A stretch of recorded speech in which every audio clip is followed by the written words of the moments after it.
Bonjour et bienvenue sur Croisée des chemins. On se retrouve pour notre point info du jour. Je vous propose de commencer. La Federal Trade Commission et un certain nombre d'États ont décidé de servir contre les grandes entreprises technologiques. Ils prennent de nouvelles mesures cette semaine pour limiter le pouvoir des entreprises de médias sociaux.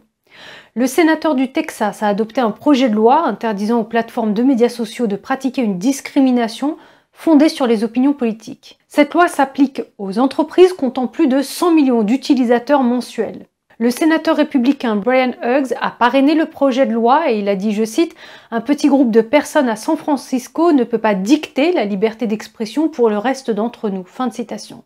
Ce projet de loi est maintenant dirigé vers la Chambre du Texas. Hughes dit qu'il espère qu'il sera bientôt signé comme loi. En dehors du Texas, le procureur général de l'Indiana, Todd Rokita, a annoncé une enquête sur les grandes entreprises technologiques. Les 5 géants de la technologie sont bien évidemment Amazon, Apple, Facebook, Google et Twitter.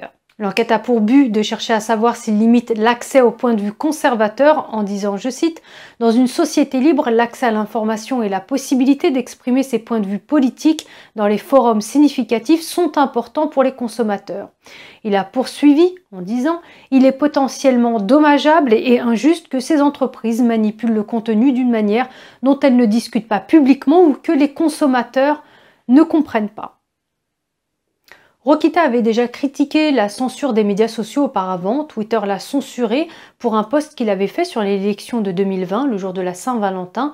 Twitter a attaché une étiquette au post disant qu'il pourrait conduire à la violence. Et au niveau fédéral maintenant, la Commission fédérale du commerce s'est prononcée sur un procès antitrust contre Facebook. L'agence et un groupe d'États se sont opposés au rejet de la plainte qui accuse Facebook d'acheter ou d'enterrer ses concurrents.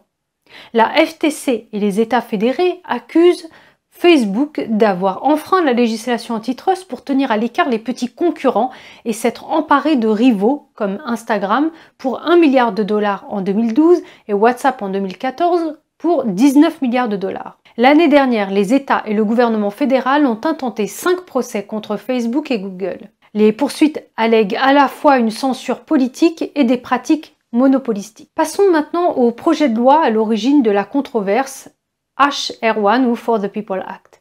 Bien qu'il ait été adopté par la Chambre des représentants contrôlée par les démocrates, il est en attente d'une action au Sénat. Le projet de loi continue à susciter des réactions négatives de la part de divers législateurs, mais tout d'abord un bref rappel. Qu'est-ce que la HR1?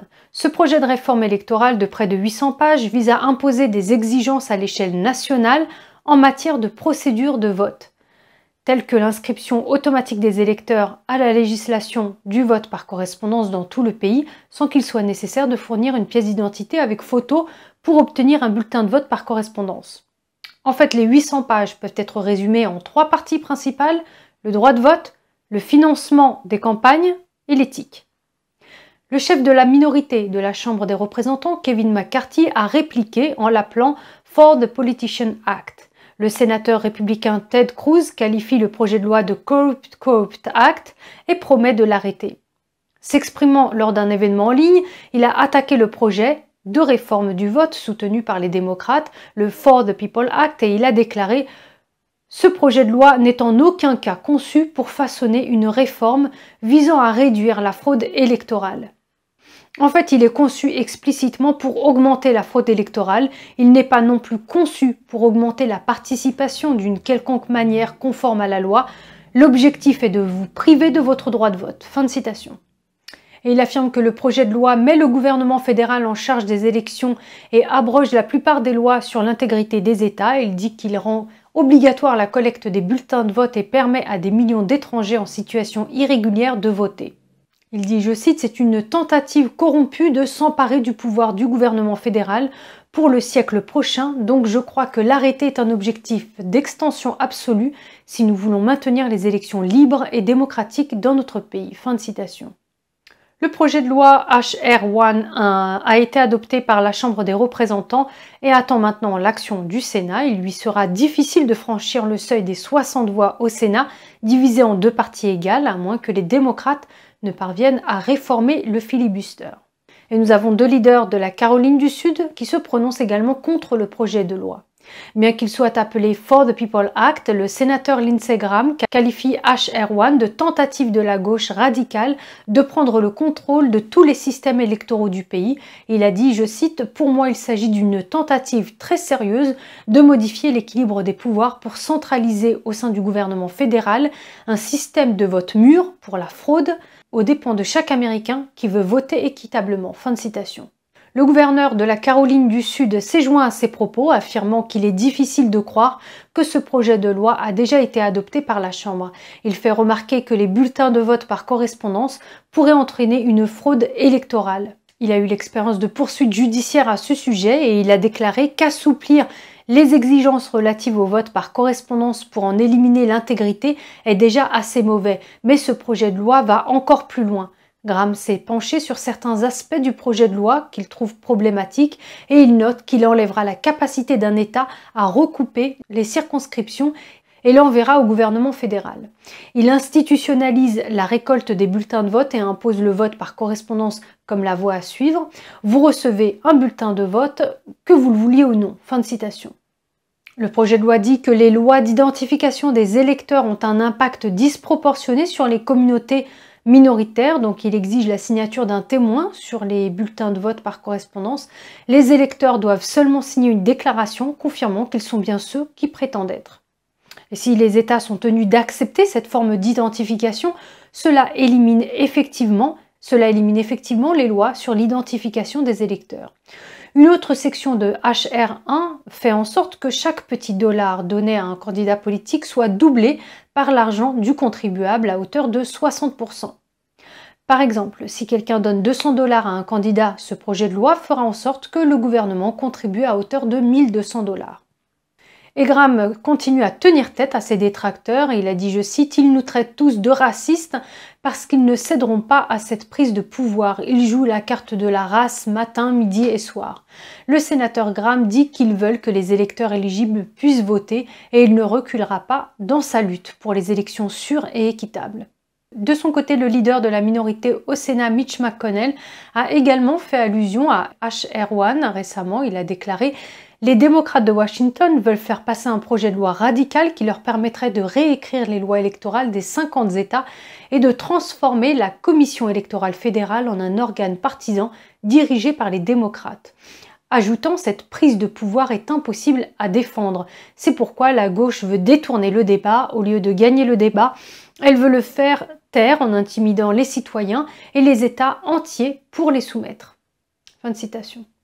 Les commentaires de McConnell ont été formulés dans une longue déclaration publiée à l'intention des entreprises qui se sont rangées du côté de la Major League Baseball contre les réformes électorales de la Géorgie.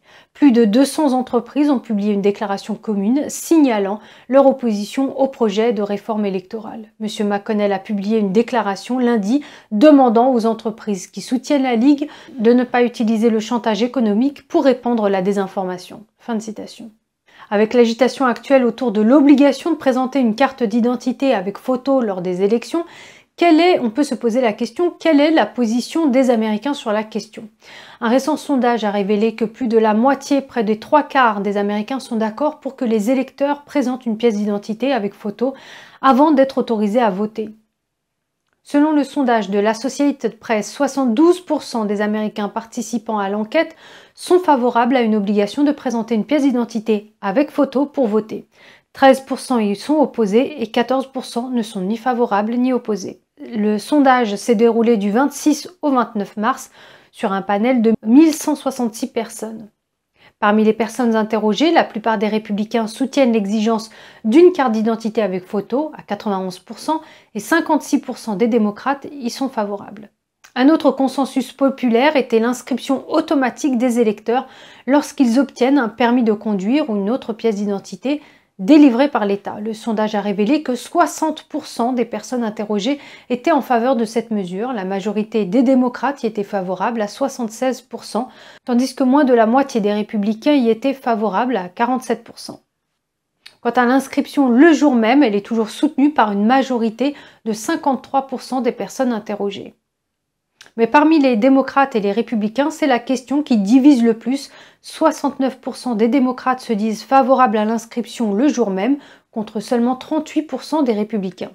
L'inscription automatique des électeurs et l'inscription le jour même font toutes les deux partie du projet HR1. Bien qu'il ait été adopté par la Chambre des représentants contrôlée par les démocrates, son sort au Sénat est encore incertain car ils doivent recevoir au moins 60 voix de soutien dans la Chambre haute divisée en deux parties égales pour éviter l'obstruction. Joe Biden, évidemment, a déclaré qu'il signerait le projet de loi s'il arrivait sur son bureau. Voilà, croisée des chemins, c'est fini pour aujourd'hui. Merci de votre présence et de votre écoute. Prenez soin de vous et je vous dis à très vite. Au revoir.